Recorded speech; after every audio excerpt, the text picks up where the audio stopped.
Happy Friday. Happy icy, cold, chilly, horrible Friday. De-ice my car, it's 8:42. This could be the day. This could be the day where I break my early streak. Well, my on-time streak. We shall see. We shall see. Let's see how kind the traffic gods are today. Oh dear. I got up quite early this morning, and my little boy said, asked if I wanted a coffee, and he made me a hot cross bun. That was a bit random, so that was quite a nice surprise. But yeah, I woke up at 5:55, which anyone that knows me will know it's quite a nice number to wake up, because it's like, yeah, I like numbers.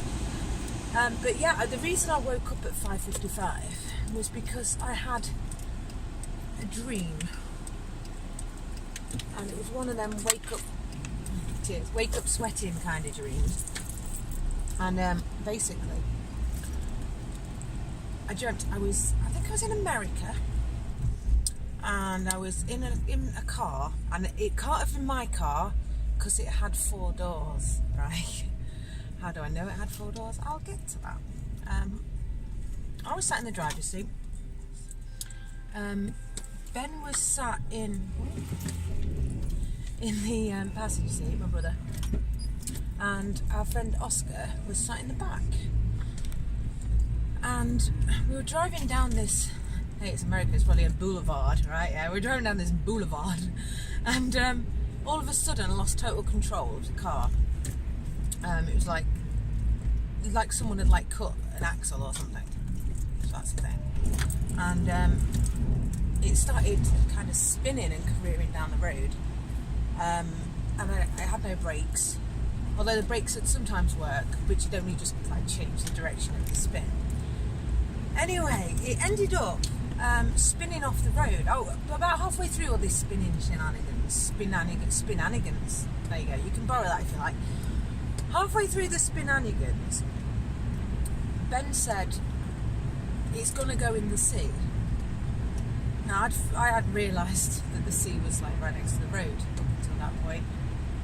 And then he said, it's going in the sea now. And the car came off the road, and the sea was there, and it was going to land in the sea. And I am terrified of the thought of being trapped in a car that's going underwater. I'm claustrophobic, and I'm scared of water, and it's like my worst fear. So basically, here I am in my dream. I don't know if I knew if it was a dream or not. I sometimes do. But yeah, with my worst nightmare kind of happening. But then something miraculous happened. Instead of going all kind of hysterical like I imagine I would in that situation, I just thought, right, okay, I can only help myself. The guys in the back, Oscar in the back and Ben at the front, they've got to do this themselves. We've all got doors, we've all got windows. And then my next thought was, shit, I've got loads of stuff in this car. All our luggage was in the car. We were moving into a frat house or something. I have strange dreams. And I just thought, and my phone and my handbag and everything, I just thought, that it's stuff, it's just stuff. And I let the car hit the water, and I opened the door slightly, and I wound the window down, and then as the water started rising at the window, then I opened the door, which I'd heard somewhere. And then I got out, I glanced back, I saw the back door open, which is why I knew that the car had 4 doors. And that I can't even remember swimming. I can remember getting out, I can remember being completely dry, and then we were walking back, and my next thought was, my mum's going to kill me. She's going to think, you're so stupid, you've managed to lose your car in the sea. That was... I'm going to get told off by my mum.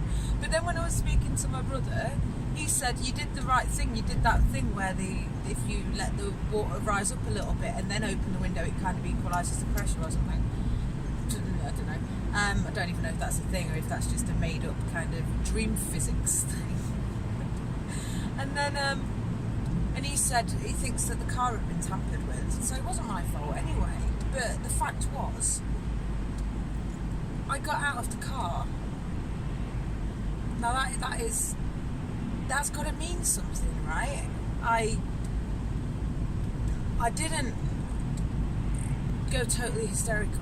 I kept my cool. I got out of the car,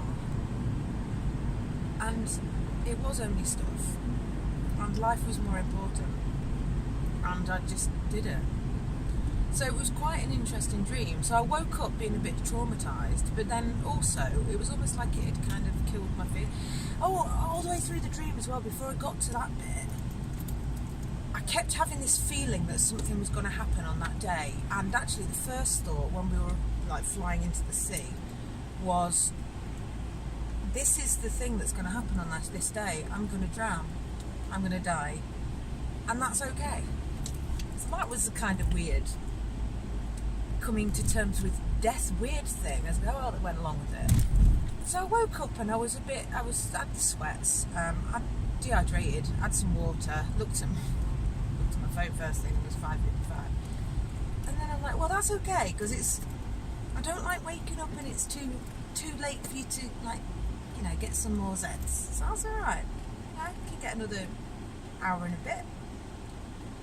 And yeah, it felt alright. And now I feel like I'm super powerful because I survived a car, like nearly, like a car while it was submerging into the sea.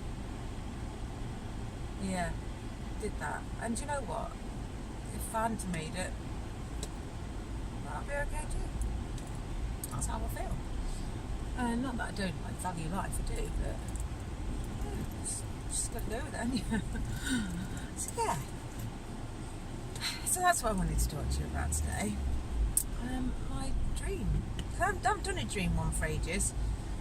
Yeah. So yeah. I love dreams. I'm very fascinated by sleep. Yeah, and the untapped stuff that goes on in our mind that we've got no idea about. It's pretty cool. So yeah, dreams and stuff. And I've always had really vivid dreams. I always have them in colour. I always, I often remember them. In the morning, I often drop back into them as well. If I wake up, like, it's 8:50. If I wake up and press snooze, and then I can instantly drop back into sleep, and some weird time dilation thing happens, and I can have at least another like half an hour's worth of dreams, and sometimes like 5 or 10 minutes. So yeah, dreams are cool. I have dreamt about the lottery numbers, which I've probably said before. Dreamt that there was an earthquake happening, and that happened. So there's stuff going on. It's almost like we kind of tapped into kind of the universe or something. I do not know.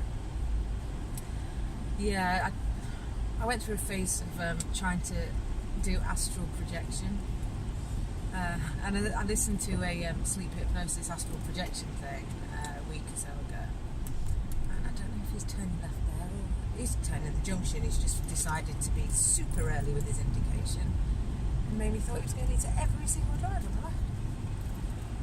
Yeah, astral projection. I shot in a house in Norfolk.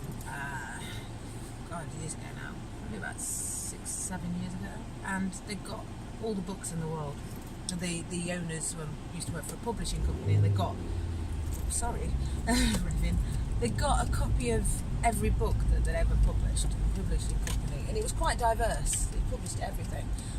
So I ended up reading like a book on human spontaneous combustion. There was a book on the 23 Enigma and all the psychedelic experiments in the 60s. There was just like random, like there was cooking books, children's books, story books, all that. But obviously I'm drawn to the bizarre. And yeah, there was one on astral projection. We had 7 different ways to do it. I only found that about halfway through the week when I was shooting there the first time, and then we went back a couple of years later to the same house, and I thought, I'm going to find that book, I'm going to try the other techniques, and I've got a whole week to do it now, even though there were books in every single room everywhere, and it was just, and I just walked straight up. I didn't even think, I couldn't remember where I got the book before. I just walked straight up to the bookshelf and like put my hand out, looked on the bookshelf, and there it was, right in front of me. Oh, I'm going to be struggling, ain't I? Might be squeezing on the end. Hey, yeah, there's plenty of room there, look. Plenty of room. I'm just going to have to stay here all night because I'm going to be going out straight from that. A bit of a drinky. And it's 8:53. I reckon I can amble up to work and not be late. Yeah, I reckon I can do it. So I better do that, hadn't I? Have a go 11:11. Sorry, I'm a bit buzzed up because I've had a coffee before doing this. It's just calm down. Right, okay. I will see you on Monday or Tuesday or whenever I can be bothered to do this. And you are going to have a good weekend. I know it. I feel it in my bones. Have a good one. I'll speak to you soon. Bye.